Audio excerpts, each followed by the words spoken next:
देखिए आज हम लोग जो पढ़ने वाले हैं वो रेडियो एक्टिविटी में क्या क्या पढ़ेंगे।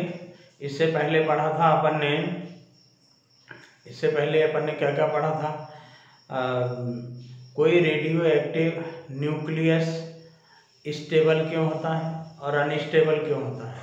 आज हम लोग पढ़ेंगे रेडियो एक्टिव न्यूक्लियस ब्रेक करता है तो किस तरह से ब्रेक करता है। अल्फा बीटा गामा डीके करता है रेडियो एक्टिव न्यूक्लियस, है ना। तो इसमें radio active nucleus heavy nucleus आप लोग जानते हो कि 3 particles alpha beta and gamma particles को डीके करता है, राइट। तो अल्फा पार्टिकल डीके करेगा तो अल्फा डीके, है ना, अल्फा डीके। तो अल्फा डीके क्या होता है? अल्फा पार्टिकल मीन्स क्या हो गया? अल्फा पार्टिकल मीन्स क्या हो गया? 2He4, ठीक है, 2He4 हीलियम एटम हो गया ये, राइट। अब देखो यदि किसी से अल्फा पार्टिकल डीके करेगा निकलेगा, मान लीजिए आपके पास एक न्यूक्लियस है XZA, ठीक है। ए क्या है? Mass number. Z क्या है? एटॉमिक नंबर, ठीक है। इस पार्टिकल ने, इस न्यूक्लियस ने अल्फा डीके किया, मतलब इससे अल्फा पार्टिकल बाहर निकला, ठीक है। अल्फा डीके हुआ मीन्स बाहर निकला, तो क्या बना? एक प्रोडक्ट बना Y, ठीक है, ठीक। अब देखिए 2He4 अल्फा पार्टिकल बाहर निकला, ठीक है। अब बना क्या बनेगा? तो आप लोग जानते हो कि charge is conserved means atomic number is conserved, ठीक है ना। एटॉमिक नंबर यदि कंजर्व्ड है, ठीक है, मतलब नंबर ऑफ प्रोटॉन कंजर्व्ड, ठीक है, तो Z का वैल्यू कंजर्व्ड, ओके। अब यहाँ पर वैल्यू Z है तो यहाँ पर Y का जो प्रोडक्ट है इसके लिए क्या होना चाहिए? Z-2 होना चाहिए कि नहीं होना चाहिए? Z-2। अब देखिए मास नंबर में क्या हो जाएगा? ये नंबर ऑफ न्यूक्लियॉन्स, या हम लोग आगे पढ़ते हैं यहाँ पर क्या होता है कि law of conservation of energy applicable होगा। चार्ज इज कंजर्व्ड, ठीक है, number of nucleons is also conserved, and fundamental particle are also conserved. तो यहाँ पर ये जो नंबर ऑफ न्यूक्लियॉन्स है इसमें से 4 न्यूक्लियॉन्स बाहर निकल गया, तो ये क्या हो जाएगा? A-4, ठीक है। अब आप लोग जानते हो इससे पहले अपन ने पढ़ा है कोई रिएक्शन होता है तो उसमें क्या होता है मास डिफेक्ट होता है। वो जो मास डिफेक्ट के कारण जो एनर्जी अराइज होती है वो इस दोनों की काइनेटिक एनर्जी के फॉर्म में होगी, ठीक है। तो दैट एनर्जी इज Q, वो एनर्जी क्या हो जाएगा? Q हो जाएगा, राइट, ठीक है, ओके जी। अब देखो तो इस पर बेस्ड अब अल्फा पार्टिकल क्या है इजीली समझ सकते हैं। अल्फा पार्टिकल क्या होता है? पॉजिटिवली चार्ज्ड प्रोटॉन्स होते हैं, सॉरी हीलियम एटम्स होते हैं। आयनाइज्ड हीलियम एटम कहें तो बेटर रहेगा, ठीक है। तो वो क्या करता है? इलेक्ट्रिक फील्ड में यदि मूव करेगा, ठीक है, तो उस पर फोर्स लगेगा तो वहाँ भी वो डेविएट होगा अपने पास से, ठीक है। ये उसके डायरेक्शन पर डिपेंड करेगा, इलेक्ट्रिक फील्ड के डायरेक्शन पर डिपेंड करेगा। मैग्नेटिक फील्ड में यदि इन करता है, मैग्नेटिक फील्ड के डायरेक्शन में या उसके अपोजिट डायरेक्शन में इन करता है तो उस पर कोई फोर्स अप्लाई नहीं होगा। But when it enters into alpha particle enters into magnetic field, ठीक है, मैग्नेटिक फील्ड में एंटर करेगा और उसके परपेंडिकुलरली एंटर करता है, ठीक है, समझ गए ना। तो क्या होगा? वो सर्कुलर पाथ पर डेविएट होगा due to application of magnetic field, ठीक है ना, मैग्नेटिक फोर्स के कारण वो अपने पास से डेविएट होता है। दूसरी बात देखो, इसका मास बहुत ज्यादा होगा, ठीक है, तो आप कंपेयर करेंगे बीटा पार्टिकल से, तो बीटा पार्टिकल से मास ज्यादा है इसका, हीलियम की तरह है। तो बीटा पार्टिकल क्या होते हैं, इलेक्ट्रॉन, और एंटी इलेक्ट्रॉन मीन्स पॉजिट्रॉन, है कि नहीं, पॉजिट्रॉन। तो ऐसे में क्या हो जाएगा कि उसका मास कम तो काइनेटिक एनर्जी ज़्यादा होगा, वो पेनिट्रेटिंग पावर उसकी ज़्यादा होगी यदि बीटा पार्टिकल की अपेक्षा, माने किसके, अल्फा पार्टिकल की अपेक्षा बीटा पार्टिकल की पेनिट्रेटिंग पावर बहुत ज़्यादा होगी, ठीक है। लेकिन देखो ये क्या करता है, जैसे आपको पूछेगा कोई कि किसी गैस में अपन अल्फा पार्टिकल और बीटा पार्टिकल को इन कराते हैं तो आयनाइज कौन ज़्यादा करेगा, सिंपल सी बात है भाई, जो धीरे धीरे चलेगा वो अगल बगल के जो एटम्स होंगे, है ना, गैस के एटम्स होंगे, उससे उसके साथ इंटरेक्शन उसका ज़्यादा होगा, तो ऑफकोर्स अल्फा पार्टिकल की आयनाइजेशन कैपेसिटी ज़्यादा होती है बीटा पार्टिकल की अपेक्षा, राइट ना, ठीक है। गैमा पार्टिकल जो होता है उस पर कोई चार्ज नहीं होता है, ओके, गैमा पार्टिकल पर कोई चार्ज नहीं होता, वो अपने पास से डेविएट नहीं होगा, इलेक्ट्रिक फील्ड में जाए चाहे मैग्नेटिक फील्ड में जाए, लेकिन पेनेट्रेटिंग पावर उसकी सबसे ज़्यादा होगी गैमा की, है ना। और क्या होता है, और क्या, गैमा पार्टिकल एनर्जी पार्टिकल है, ठीक है, उसका मास नहीं होता है, ओके। तो when alpha decay is arrived occurred then mass number is decreased by 4 and alpha particle is and atomic number is decreased by 2। तो पीरियोडिक टेबल में जो न्यू एलिमेंट बनेगा, इसमें क्या हो रहा है भाई, न्यू एलिमेंट बन रहा है, ठीक है। तो पीरियोडिक टेबल में जो न्यू एलिमेंट बनेगा उसका पोजीशन क्या हो जाएगा, बाय 2 पीछे हो जाएगा, है ना। तो इस तरह से बीटा डीके होता है। अब sorry alpha decay, beta decay में देखिए क्या होता है, बीटा डीके। अब बीटा पार्टिकल जो होते हैं ना ये दो टाइप के होते हैं, कितने टाइप के होते हैं, दो टाइप के, एक होता है बीटा माइनस और एक होता है बीटा प्लस। अब ये बीटा माइनस क्या होता है, जस्ट लाइक इलेक्ट्रॉन, ठीक है, और जस्ट लाइक इलेक्ट्रॉन, और बीटा प्लस क्या होता है, पॉजिट्रॉन होता है, क्या होता है जी, पॉजिट्रॉन होता है, ठीक है। तो अब देखिए यदि किसी न्यूक्लियस से, जैसे सपोज मान लीजिए कि आपका मदर न्यूक्लियस जो है ना वो ZA है और इससे एक बीटा माइनस निकला, मतलब क्या निकला, इलेक्ट्रॉन निकला, ठीक है, एक इलेक्ट्रॉन निकला, राइट ना। तो फिर क्या हो जाएगा, जो न्यू प्रोडक्ट बनेगा उसमें एक इलेक्ट्रॉन को बाहर कर दीजिए, ठीक है, इलेक्ट्रॉन बाहर निकल गया, ओके, ठीक। अब देखिए ये जो प्रोडक्ट बनेगा उसमें, अब देखो जरा यहाँ पर ये क्या हो जाएगा, एक इलेक्ट्रॉन निकला। अब इलेक्ट्रॉन निकला, समझिए जरा यहाँ पर, तो इलेक्ट्रॉन कैसे निकलेगा, जरा इधर देखिए, ये समझना जरूरी है।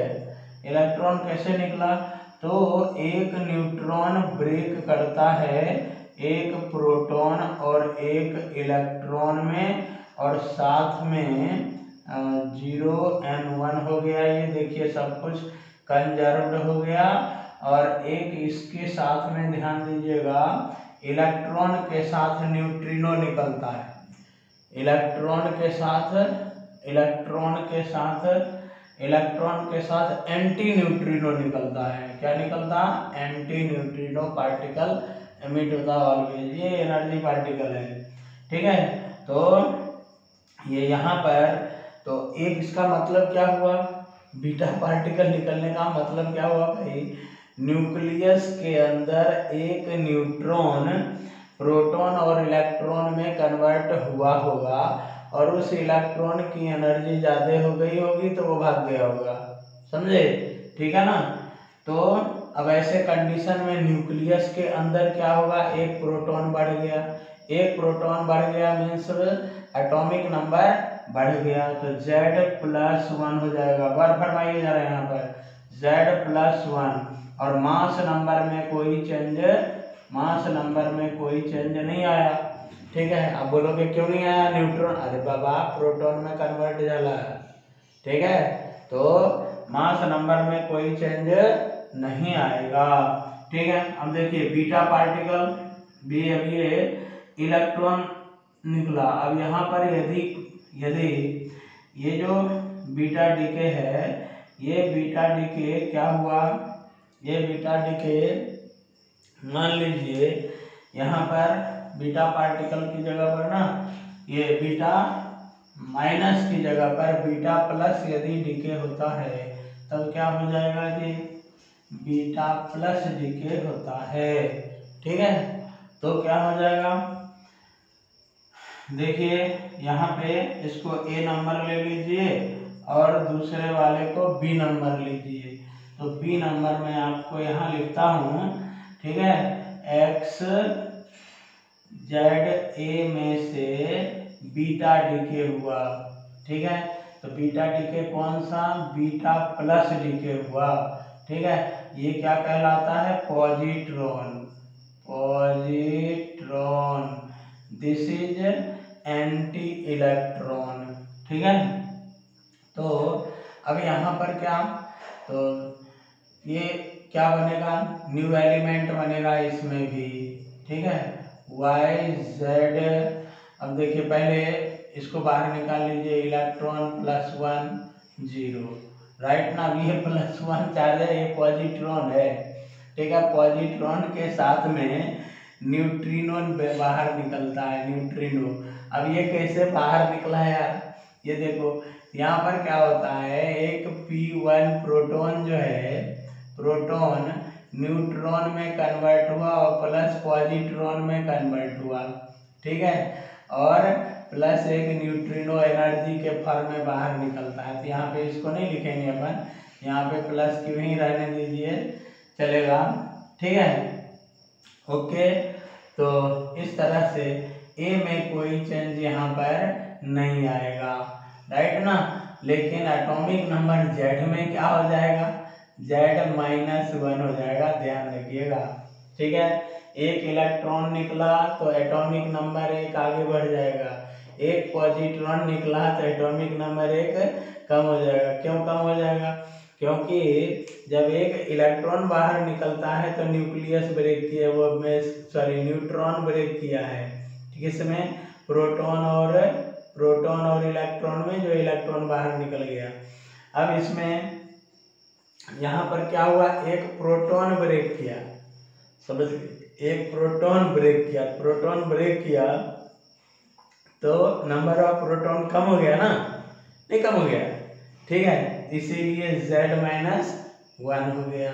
ओके, अब देखिए यहाँ पर ये एनर्जी वगैरह फाइंड आउट कर सकते हैं, बीटा पार्टिकल की प्रॉपर्टी आप जानते हैं। ठीक है, ये चार्ज पार्टिकल है, चार्ज होता है इस पे, तो इलेक्ट्रिक फील्ड और मैग्नेटिक फील्ड दोनों से डेविएट भी होगा, पेनिट्रेटिंग पावर इसकी ज़्यादा होती है।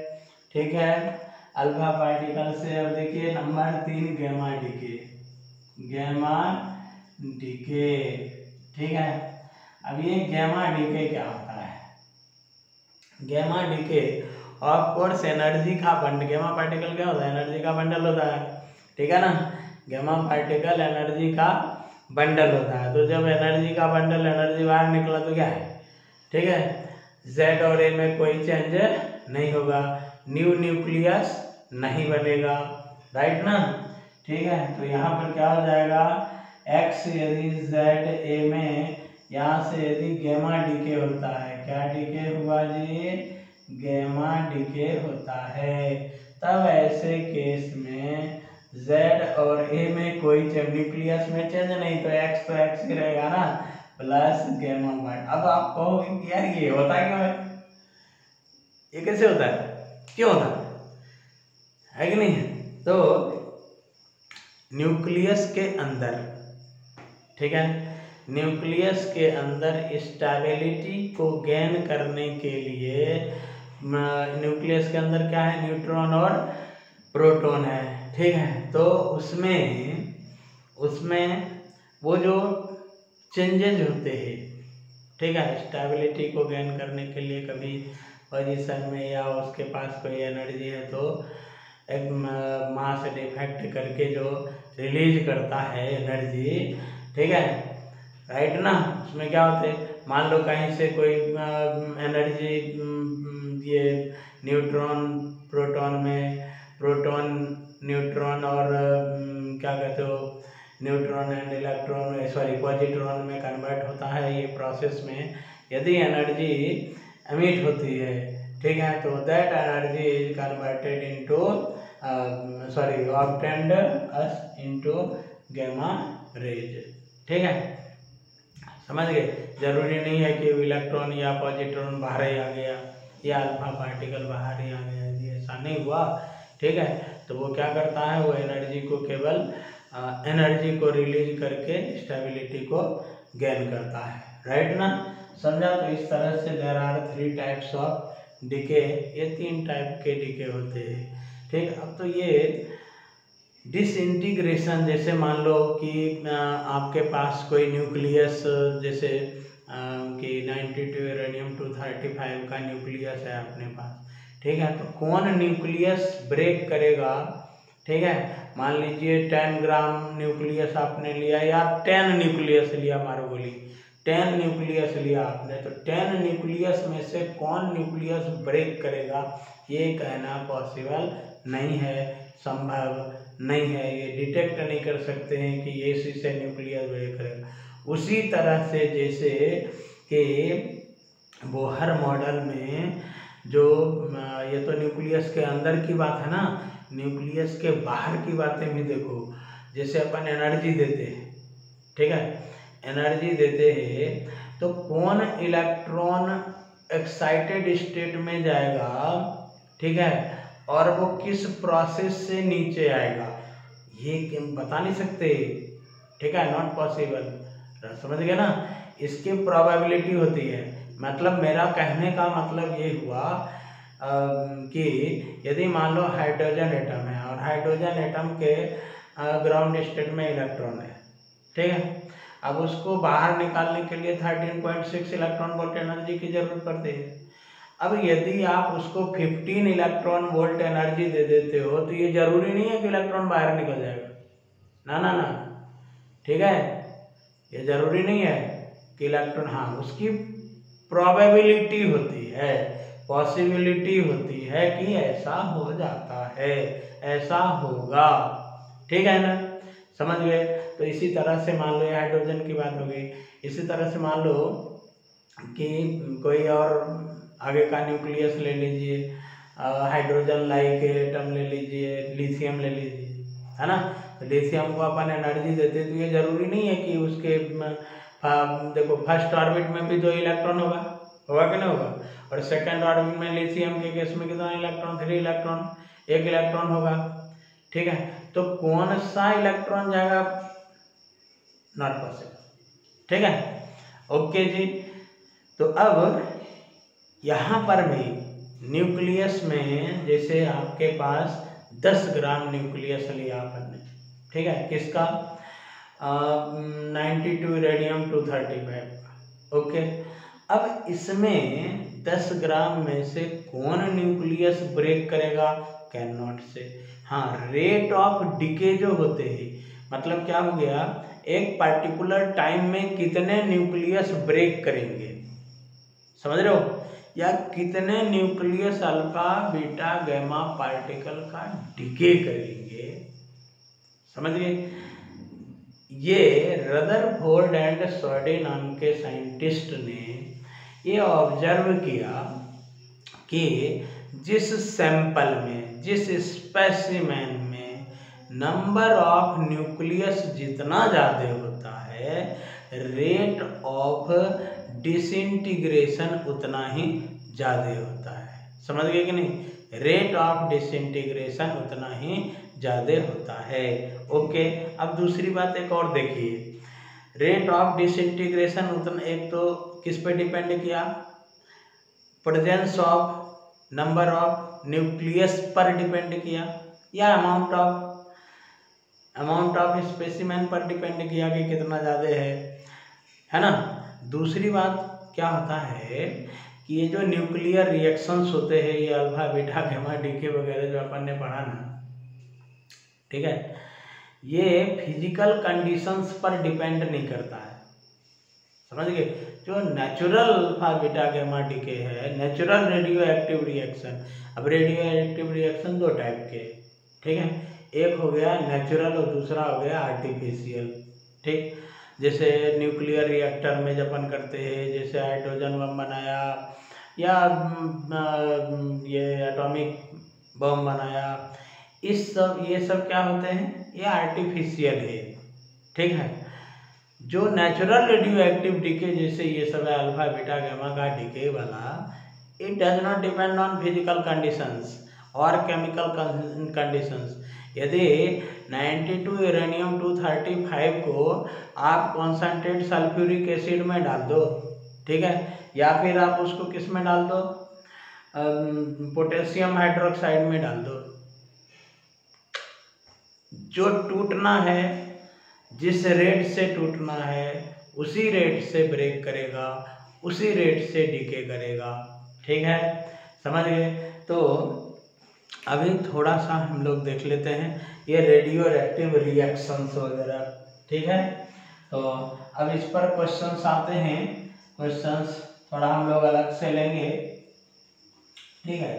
तो रेडियो एक्टिव रिएक्शंस थोड़ा सा यहाँ पर आप देखिए जरा, रेडियो एक्टिव इक्वेशंस, ठीक है, रेडियो एक्टिव इक्वेशंस। तो रेडियो एक्टिव इक्वेशंस, ठीक है, यहीं पर लिख करके छोड़ता हूँ इसको। मतलब radio active reaction, radio activity ऐसा लिख रहा हूँ, radio activity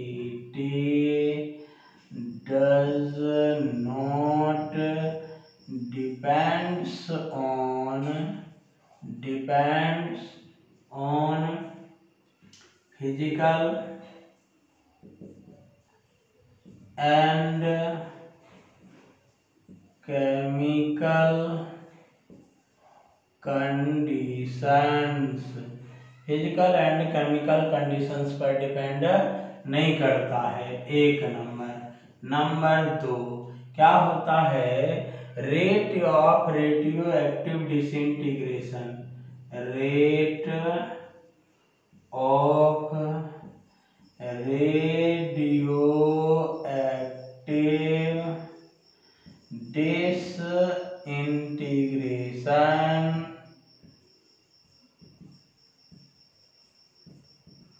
disintegration depends on amount of radioactive substance, ठीक है, रेडियो एक्टिव सब्सटेंस पर डिपेंड करता है। ओके जी। अब देखिए एक बात और, ये किस पर डिपेंड करता है, रेडियो एक्टिव सब्सटेंस पर। तो मान लेंगे कि एट T = 0। अब इसका मतलब क्या हो गया, अरे भाई कुछ नहीं, इसका मतलब ये हुआ कि किसी को जब आप प्रैक्टिकल स्टार्ट कर रहे हो या ऑब्जर्वेशन स्टार्ट कर रहे हो, जस्ट जब आप ऑब्जर्वेशन स्टार्ट कर रहे हो, तो उस समय at T = 0 amount of radioactive substance या नंबर ऑफ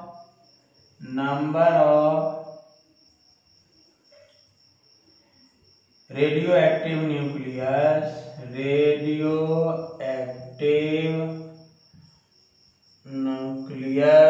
कितना है, N0 है, ठीक है, कितना, N0, राइट जी।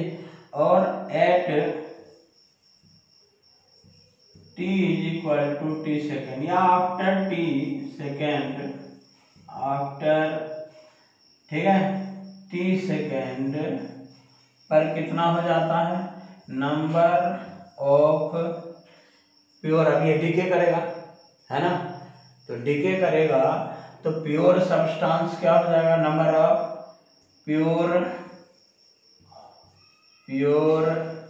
रेडियो एक्टिव न्यूक्लियस, ये कितना बचता है, मान लीजिए n बचता है, समझ गए कितना बचता, n बचता है, और at t plus delta t time interval पर, एट इंस्टेंट t पर और t plus delta time interval पर ये नंबर ऑफ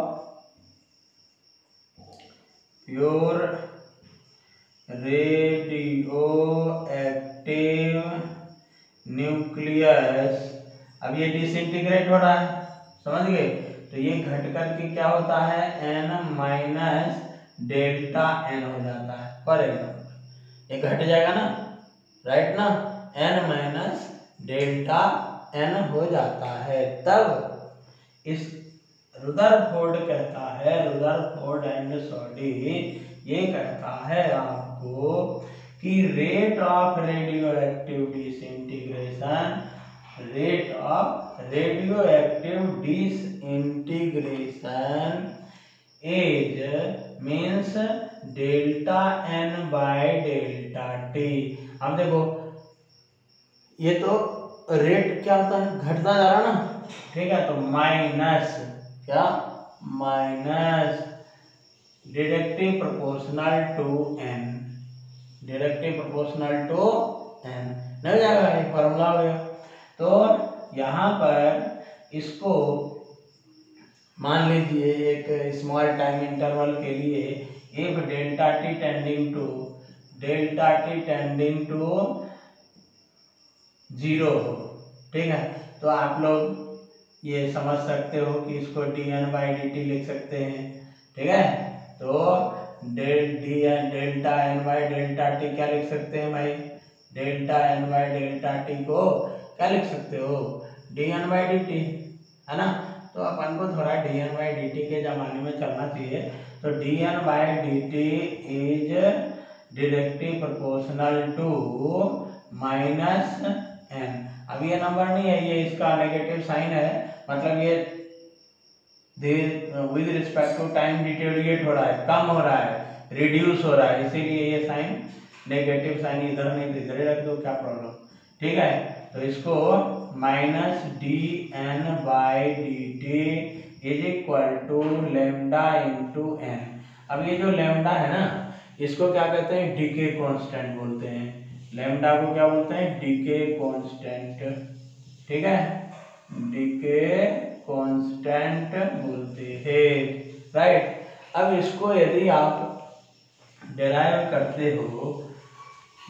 करते हैं तो हम लोग क्या लिख सकते हैं भाई, यहाँ पर क्या लिख सकते हैं, डायरेक्ट यदि अपन इसको ऐसे लिख सकते हैं dn, जरा इसको n को इधर कर दीजिए, अरेंज कर दीजिए, है ना, तो माइनस लेमडा dt, ओके।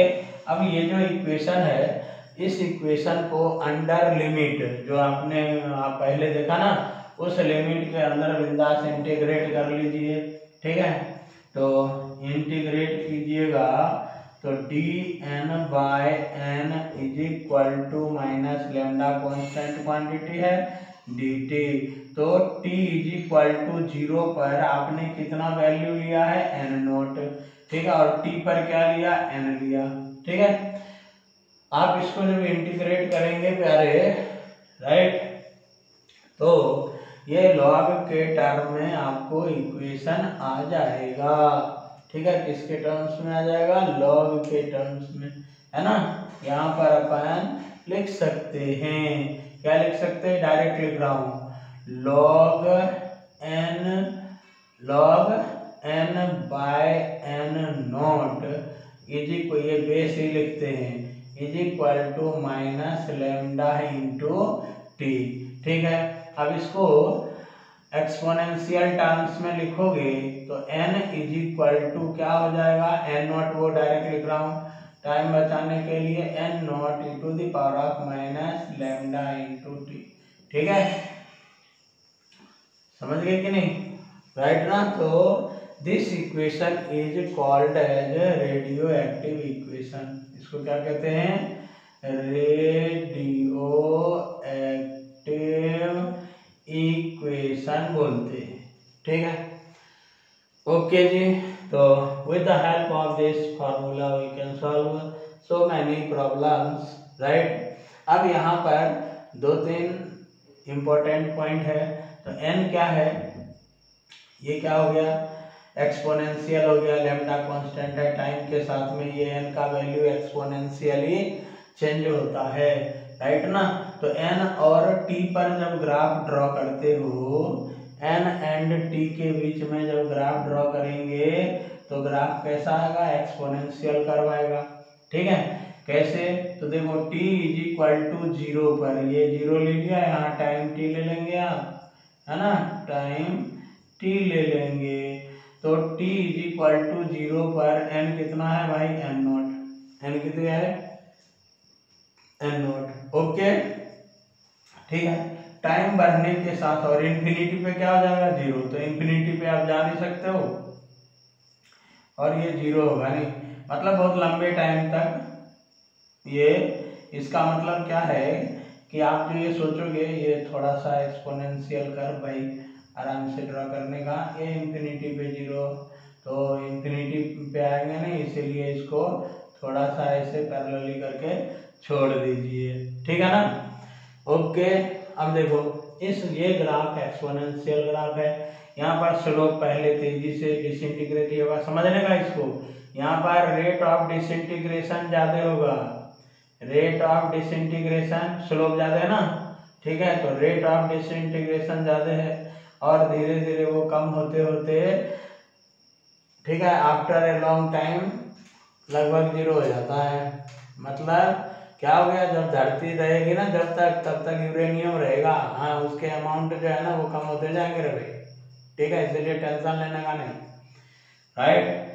तो हाँ, अब देखो ये जो वैल्यू है, ये वैल्यू हाफ कब तक होगा, यहाँ तक n नॉट है, अब इसका वैल्यू n नॉट बाई 2 हो जाता है, उस टाइम को क्या कहते हैं, हाफ लाइफ टाइम। क्या बोलते हैं जी, हाफ लाइफ टाइम बोलते हैं इसको, t हाफ से रिप्रेजेंट करते हैं। ठीक है, समझ गए, कैसे रिप्रेजेंट करते हैं, t हाफ से रिप्रेजेंट करते हैं। ओके, अब देखो, और ये पूरा डिसइंटीग्रेट होने में जो टाइम लगता है, ठीक है, तो वो तो बहुत लंबा एवरेज टाइम, तो उसका जो एवरेज टाइम होगा ना, ठीक है, एवरेज टाइम को टाउ से रिप्रेजेंट करते हैं। कैसे रिप्रेजेंट करते हैं एवरेज टाइम को, टाउ से रिप्रेजेंट करते हैं। तो वो कहाँ, लगभग उस समय जब टाउ से रिप्रेजेंट करेंगे, जैसे मान लो ये एवरेज वैल्यू हुआ, तो इसको t is equal to tau से रिप्रेजेंट करते हैं। कैसे, टाउ से रिप्रेजेंट करते हैं, और इसका जो वैल्यू होता है ना, ये कितना होता है जानते हो, 1 बाय लैम्डा होता है। कितना होता है, 1 बाय लैम्डा होता है। ये जो हाफ लाइफ टाइम होता है, अभी प्रूफ करेंगे, सब टेंशन नहीं लेने का। ठीक है, ये हाफ लाइफ टाइम जो होता है ना, log 2 base e by lambda होता है। ठीक है, log 2 base e by lambda होता है। ठीक है, तो यहाँ पर graphically we can find so many, you can find answer of so many questions without use of pen। ठीक है, जैसे जेमेंस वगैरह के क्वेश्चन आते हैं, इतना डिसइंटीग्रेट इतना, तो कई बार क्वेश्चन जो होते हैं उसमें हम ये ग्राफ यदि अपन को पता हो तो उसका जो वैल्यू है ना, वो अप्रॉक्सीमेट वैल्यू बिना पेन चलाए सॉल्व कर सकते हैं, सही टिक लगा सकते हैं। ठीक है, तो यहाँ देखिए जरा, अब यही सब जो टर्म्स दो मैंने आपको यूज किया उसको यार वी कैन डराइव। ठीक है, ये जो हाफ लाइफ टाइम है, दूसरा एवरेज लाइफ टाइम है, इस फार्मूले को हम यहाँ पर डेराइव कर सकते हैं 2 मिनट में, जरा देखिए। ठीक है, तो हाफ लाइफ टाइम, ठीक है, हाफ लाइफ टाइम। अब नाम से ही दिखता है कि ड्यूरिंग रेडियो एक्टिव डिसइंटीग्रेशन कोई रेडियो एक्टिव सैंपल कितने टाइम में, जितने टाइम में अपने इनिशियल वैल्यू का आधा हो जाता है, वो उस सब्सटेंस का हाफ लाइफ टाइम कहलाता है। ठीक है, ओके जी, हाफ लाइफ टाइम कहलाता है। तो we have equation n is equal to n not, right ना, e to the power of minus lambda into t. तो at t is equal to t half, ऐसा लिखते हैं, कैपिटल टी लिख करके छोड़ सकते हो, ज़्यादा टेंशन नहीं लेने का। ठीक है, n is equal to disintegrate होकर के कितना हो जाएगा, n नॉट बाई 2। ओके, ठीक है, n नॉट बाय 2 हो जाता है, राइट। अब इसमें वैल्यू पुट करेंगे तो देखो यहाँ n नॉट बाई 2 हो जाएगा, नहीं, n not by 2 is equal to n not e to the power of minus lambda into t. अब n नॉट कैंसिल हो गया और 2 to the power of minus 1 e to the power of minus lambda into t. ठीक है, अब इसमें से यदि इसको पावर हटा करके अपन ऐसा लिखें तो किसी को कोई प्रॉब्लम नहीं होना चाहिए, प्लस हो जाएगा। ठीक है, लेमडा, सॉरी ये क्या हो जाएगा, टी हाफ लिखेंगे, इसको क्या लिखेंगे, टी हाफ, राइट ना, t half, that is t half. Okay जी, अब देखो इसको फिर से लॉग के टर्म्स में लिख दीजिए। तो you can write here log 2 base e lambda into t half, right. ठीक है, तो t half is equal to क्या हो गया, we can write here t half is equal to log 2 base e upon lambda, और इसका log 2 का value आप लोग जानते हो 0.693 by lambda. This is the formula for half life time, है ना। ठीक है, अब देखिए यहाँ पर ये सब तो आपके होठों पे होना चाहिए। नीट के बच्चों को ये ग्राफ स्पेशली तैयार होना चाहिए, जेईई और मेंस और एडवांस के लिए तो कोई बात ही नहीं है। हाफ लाइफ टाइम के लिए फार्मूला, ये लेमडा जो है वीडियो गेम खेलता है कई बार, ठीक है, तो देखते हैं अभी। अब एवरेज लाइफ टाइम जो होता है, एवरेज लाइफ टाइम, उसके लिए भी हम लोग थोड़ा एक देख लेते हैं 1 बाय लेमडा कैसे आया। और ये एवरेज लाइफ टाइम का जो फार्मूला है ना रे भाई, ये थोड़ा देखना जरूरी है। कई बार एवरेज चीज़ें निकालनी पड़ती है। जैसे आप कहाँ निकालते हो, ऑल्टरनेटिंग करंट पढ़ते हैं हम लोग, है ना। ऑल्टरनेटिंग करंट में क्या करते हैं, एवरेज पावर निकालना है, ठीक है। और तो देखिए ऑल्टरनेटिंग करंट में एवरेज एसी निकालते हैं ना, एवरेज एसी, वहाँ पर फार्मूला वगैरह इंटीग्रेशन को अप्लाई करके सॉल्व करते हैं। तो थोड़ा सा जेईई मेंस के बच्चे को, एडवांस के बच्चे को वहाँ तक की मेंटालिटी लेकर के चलना चाहिए। एडवांस के बच्चे के लिए ये क्या हो गया, A for apple B for ball, समझ गए। ये जो प्राइमरी वीडियो है, फर्स्ट वीडियो, एडवांस के बच्चे के लिए बहुत ज़्यादा वो नहीं है, ठीक है ना। उनके लिए ये ABCD है, ये इतना फटाफट रहने चाहिए, ठीक है। तो सेकंड वाला इससे जो अटैच्ड वीडियो होगा वो उनके लिए ज़्यादा वो रहेगा। ये तो होने चाहिए, ये होने के बाद ही ना आगे वाला होगा। अब यही यदि पता नहीं है तो आगे वाला क्या, जयराम जी की है कि नहीं है, राइट ना। तो जेईई की सोच रखने वाला IIT जो है ना, IIT देखिए ध्यान रखने का, IIT जो निकलता है, ठीक है, वो किससे निकलता है, IIT से। IIT हमको अपनी थिंकिंग से निकलता है, सोच से निकलता है, ठीक है, आप रात दिन पढ़ते रहो और जयराम जी की, ठीक है। एडवांस के क्वेश्चन अभी भी थोड़ा लेवल डाउन होने के बाद भी, ठीक है, 2007 वगैरह का पेपर देखिएगा तो लेवल अच्छा हुआ करता था। आजकल एडवांस का लेवल है फिजिक्स वगैरह का, है कि नहीं।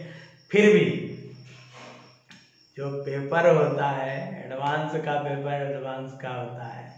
IITians आर द बेस्ट, ठीक है। तो उस बेस्ट के लिए बेस्ट मेंटालिटी भी होना चाहिए, ठीक है। तो हमारी सोच को, हमारी लेवल को ऊपर उठा करके रखने का, तभी हम एक बेस्ट IITian बन करके बाहर निकलेंगे, एक बेस्ट एनालिस्ट बन के। वो टेक्नीशियन, वो अब लोग सोचते हैं कि इंडियन इंस्टीट्यूट ऑफ टेक्नोलॉजी तो है टेक्निकल टेक्नोलॉजी, भैया वहाँ का मीनिंग अलग होता है, ठीक है। IIT से डिग्री ले लोगे उसके बावजूद भी ना, ठीक है, एक सक्सेसफुल, एक रियल IITian होने के लिए ना बहुत सारी चीजें चाहिए, ठीक है। सुंदर पिचाई टॉपर नहीं है, समझ गए ना। ये ध्यान रखने का, केवल मार्क्स लेकर के कुछ नहीं होता, ठीक है।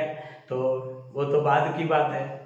फर्स्ट क्या है यहाँ पर, फर्स्ट क्या है, अपन को IIT क्रैक करना, राइट ना।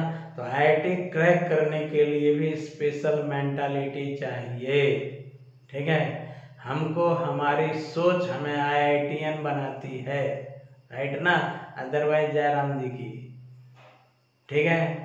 तो हमारी क्या है, थिंकिंग लेवल को बढ़ाने का, ठीक है, लर्निंग कैपेसिटी को इम्प्रूव करने का, ठीक है। और यही अप्लाई किस में होता है भैया, नीट के पेपर में भी, ठीक है। नीट इजी होता है, इजी होता है, ऐसा ऐसा नहीं है, ठीक है ना। जहाँ नीट के लिए, डॉक्टर के लिए रिक्वायरमेंट अलग है तो उसका पेपर वैसा होता है, जेई के लिए रिक्वायरमेंट अलग है तो उसके लिए उसका पेपर वैसा होता है, राइट ना, ठीक है। तो हमें हमारी सोच डेवलप करने का, ओके। तो ये सब बेसिक हैं, बेसिक्स को क्लियर करते हुए चलना चाहिए। अब जरा देखिए, इसके बाद मैं क्या बोल रहा था आपको, एवरेज लाइफ टाइम, ठीक है, एवरेज लाइफ टाइम।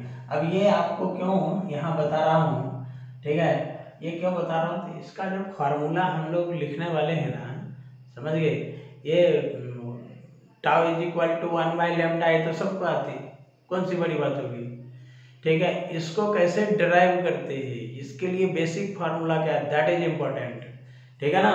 तो वहाँ पर क्या होता है कि एवरेज लाइफ टाइम, ठीक है, average life time tau is equal to total amount कितना है n0, ठीक है। ऊपर में क्या होना चाहिए, लैम्डा n0 इंटीग्रेशन। अब ये आप लोग बताओ, ठीक है, ये आप लोग बताओ कि इसमें रियल में होना क्या चाहिए, ठीक है। तो एवरेज लाइफ टाइम का जो फॉर्मूला होता है, इसके जो फॉर्मूले होंगे, जैसे मैंने आपको हिंट दिया, कहाँ पर अल्टरनेटिंग करंट का फाइंड आउट करते हैं, एवरेज, ठीक है, वहाँ पे कैसे निकालते हैं, उसी तरह से यहाँ पर भी एवरेज लाइफ टाइम निकालने के लिए जो फार्मूले होते हैं, तो वो फार्मूला इम्पोर्टेंट है, ठीक है, राइट ना। तो टोटल जो क्या कहते हो, टोटल जो नंबर ऑफ न्यूक्लियस है कहाँ से कहाँ तक जाएगा, कहाँ से कहाँ तक जाएगा, n0 से 0 तक जाएगा, n0 to 0। तो इसको और देखिए, रेट ऑफ डिसइंटीग्रेशन क्या होता है, मान लो रेट ऑफ डिसइंटीग्रेशन कांस्टेंट होता तो क्या मतलब था निकालने के लिए, कोई प्रॉब्लम ही नहीं है।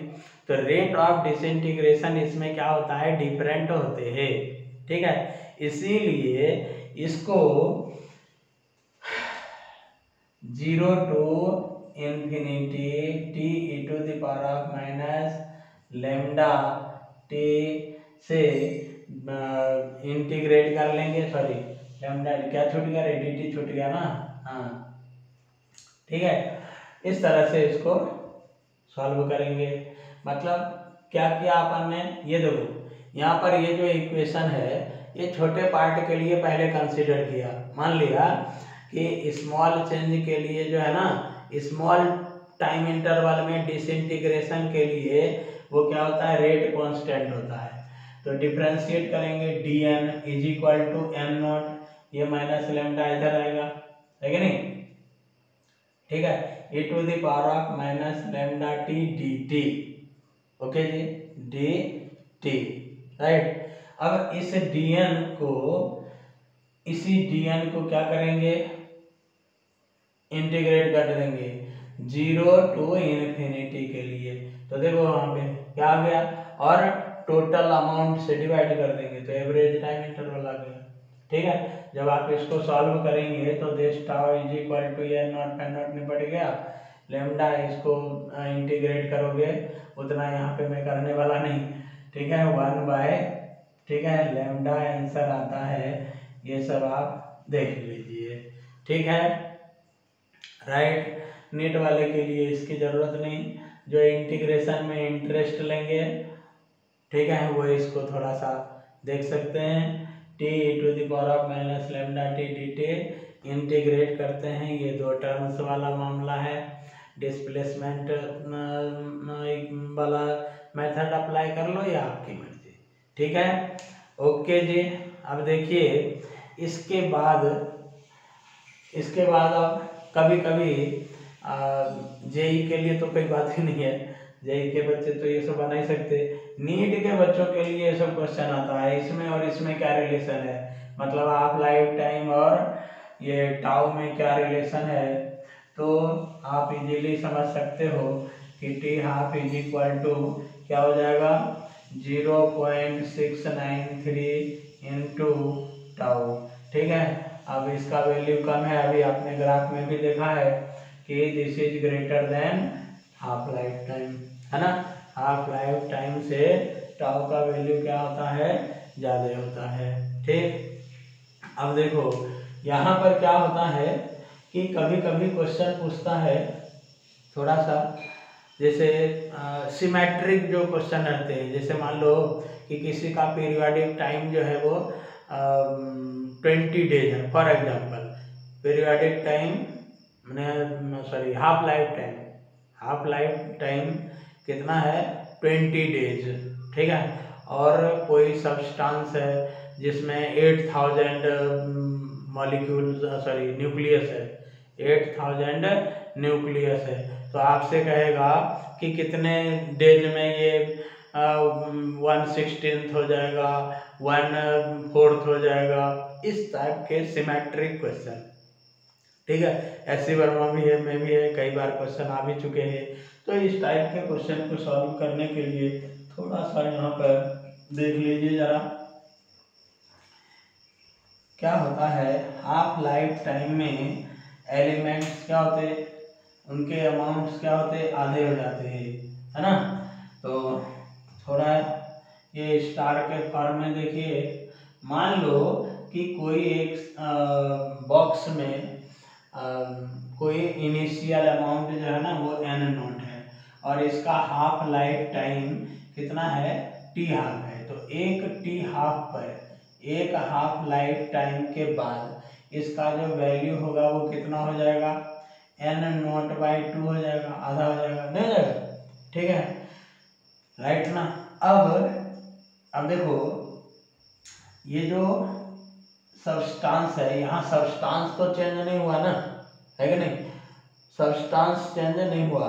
अब तुम बोलोगे कि ऐसे कैसे, इसमें तो दो टाइप के एलिमेंट है, दो टाइप का न्यूक्लियस है, एक ये वाला मदर न्यूक्लियस माने ये इतना बचा, और n नॉट बाई 2 माने आधा जो होगा वो क्या होगा, डिसइंटीग्रेटेड होगा, राइट ना, न्यू न्यूक्लियस होगा, ठीक है। तो प्योर न्यूक्लियस कितना बचा, n नॉट बचा, ओके।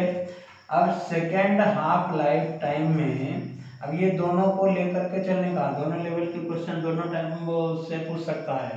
तो यदि मान लीजिए सेकेंड हाफ में इसका ना हाफ होगा, इसका आधा हो जाएगा, तो ये कितना हो जाएगा n0/2 × 2, तो 2 to the power of 2। ठीक है, थर्ड हाफ में कितना हो जाएगा भैया, ठीक है, इसमें कितना हो जाएगा n0/2 to the power of 3 हो जाएगा। ठीक है, इसी तरह से देखिए जरा फोर्थ हाफ में कितना हो जाएगा n0/2 to the power of 4। इसी तरह से मान लो nth हाफ में ये कौन सा, ये जो एक्शन है ना वो nth बार है, nth टाइम है। nth टाइम में जो बचेगा प्योर न्यूक्लियस वो कितना बचेगा n0/2 to the power of n। First बार है हाफ के बाद तो 2 to the power of 1, second बार के लिए 2 to the power of 2, third times के लिए 2 to the power of 3, fourth के लिए ये क्या हो गया 2 to the power of 4, nth times के लिए ठीक है ये क्या हो गया 2 to the power of n। इसका मतलब ये हुआ कि आफ्टर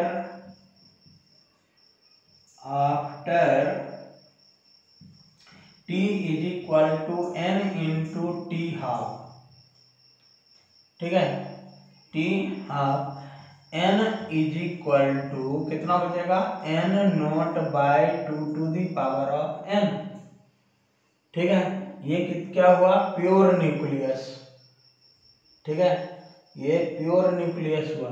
और जो डिसइंटीग्रेटेड हो जाएगा वो क्या हो जाएगा रिमेनिंग, जो डिसइंटीग्रेटेड हो गया है ना, रिमेनिंग जो हो गया वो डिसइंटीग्रेटेड, मतलब n0 - n क्या हो गया डिसइंटीग्रेटेड।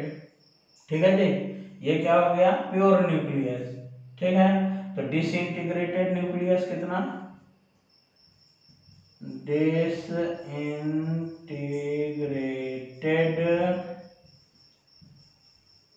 न्यूक्लियस कितने, डिकेड न्यूक्लियस कितना, डिकेड न्यूक्लियस कितना हो जाएगा n0 - n0/2 to the power of n।